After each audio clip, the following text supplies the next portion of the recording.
Every day, thousands of vehicles share the road, cars, buses, and motorcycles for everyone's safety. It is important to follow traffic rules and signs. Using the inner lane puts riders at higher risk of being sideswiped or rear-ended by faster, heavier vehicles.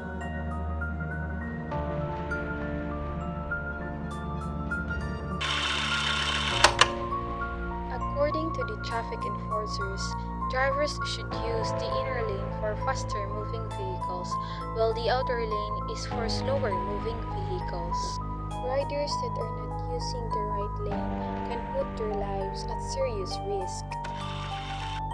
They also explain that the road sign must be followed at all times when vehicles are on the road. Drivers must follow the road sign to prevent accident or put their lives in danger.